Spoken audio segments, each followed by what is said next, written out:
Bienvenidos a otro encuentro de introducción a la ingeniería de los procesos químicos.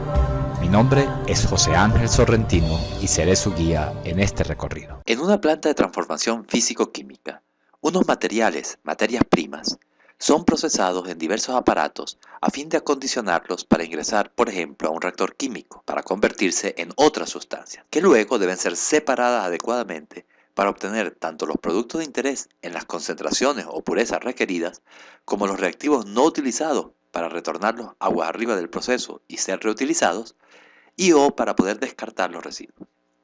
En cada uno de estos pasos, así como en el proceso global, un ingeniero de procesos debe hacer análisis y cálculos que implican examinar qué cantidad de cada material ingresa a un equipo en cada corriente de entrada, qué cantidad de cada material lo abandona en las corrientes de salida, qué cantidad de material aparece o desaparece por reacción química y qué cantidad de material se queda retenida o acumulada dentro del equipo.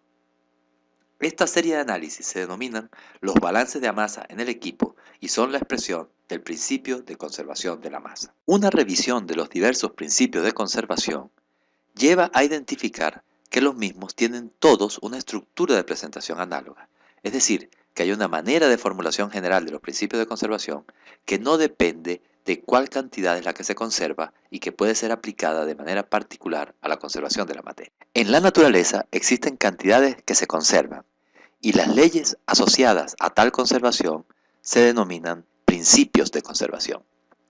Se tiene, por ejemplo, el principio de conservación de la masa, el principio de conservación de la energía, el principio de conservación de la cantidad de movimiento lineal y el principio de conservación de la cantidad de movimiento angular. Para analizar los fenómenos asociados a los principios de conservación existen dos enfoques, el enfoque de sistemas y el enfoque de volumen de control. Ambos enfoques se diferencian en a quién se le hace seguimiento para analizar un proceso. Un sistema es una cantidad de material que no cambia, mientras que un volumen de control es una región del espacio. Los volúmenes de control son entidades geométricas que definimos aparte de los objetos físicos, aunque pueden hacerse coincidir con los bordes de un objeto físico. Las masas de control o sistemas pueden atravesar un volumen de control. El contenido de un volumen de control y las masas que tiene dentro pueden variar con el tiempo. La idea más básica de los principios de conservación está asociada a cuerpos rígidos, masas constantes, por lo que han sido formulados originalmente para sistemas. Históricamente, se conoce el enfoque basado en sistemas como enfoque o formulación lagrangiana, en honor a Joseph Louis de Lagrange, mientras que el enfoque basado en volúmenes de control se denomina enfoque o formulación euleriana, en honor a Leonhard Euler. La mayoría de los problemas de análisis de los diagramas de flujos de procesos se consideran usando el enfoque de volumen de control, al cual se dedicará este desarrollo. El volumen de control puede interpretarse como una nube que envuelve al o a los aparatos que se someterán a estudio, pudiendo incluso aplicarse solo a una porción de un aparato. Las fronteras de dicho volumen de control pueden ser atravesadas por flujos de masa que entran o salen del mismo. Igualmente, la propiedad en estudio podría entrar o salir del volumen de control a través de sus fronteras, aun en el caso en que la masa ni entre ni salga del mismo. Algunas referencias, cuando ninguna corriente de masa cruza los límites, hablan de un sistema cerrado, lo que equivale a sistema, mientras que si las fronteras son atravesadas por la masa, se dice que se trata de un sistema abierto, que equivale a un volumen de control. Los principios de conservación fueron concebidos o explican la variación de la cantidad que se conserva en el sistema, mas no en el volumen de control. Por ejemplo, el principio de conservación de la masa dice que la masa del sistema no cambia. Pero en el caso de la energía y de la cantidad de movimiento, existe una variación temporal de ambas y equivale al flujo neto de calor y trabajo para el caso de la energía y a la fuerza neta cuando se trata de la cantidad de movimiento o momento. Conviene resaltar, pues no siempre es claro, que la conservación de la cantidad de movimiento lineal es más conocida como la segunda ley de Newton. Se hará uso del teorema del transporte de Reynolds, que permite convertir un principio de conservación planteado para sistemas en su correspondiente formulación para volúmenes de control.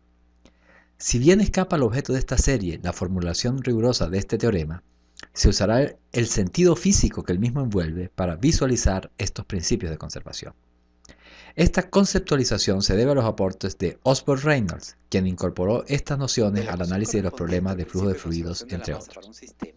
La variación de la propiedad B en el sistema equivale a la acumulación de B dentro del volumen de control más el flujo neto de salida de B a través de la superficie de control. Al reordenar esta formulación en función de la acumulación en el volumen de control, puede leerse que la acumulación de B dentro del volumen de control equivale a la variación de la propiedad B en el sistema más el flujo neto de entrada de B a través de la superficie de control.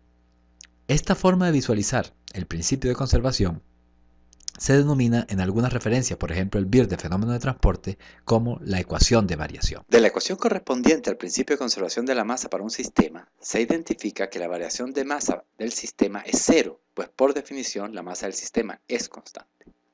Al incorporar ese cero en la ecuación, la acumulación de masa dentro del volumen de control más el flujo neto de salida de masa a través de la superficie de control suman cero, o lo que es lo mismo, la acumulación de masa dentro del volumen de control equivale al flujo neto de entrada de masa a través de la superficie de control. Al cambiar de lado el flujo neto de salida quedaría negativo, lo que se resuelve cambiándolo por el flujo neto de entrada, esto es, todo lo que entra menos todo lo que sale de masa. A partir de este resultado, es posible escribir el principio de conservación de la masa como lo que se acumula en el volumen de control es igual a lo que entra menos lo que sale. Si solo importara la masa total, esta formulación es suficiente. Pero en un proceso de transformación de materias primas en productos, interesa saber qué sucede con las cantidades de las diversas sustancias para establecer la economía de los procesos y evaluar su eficacia. Por ello, se permite que las sustancias se generen y/o se consuman por reacción química.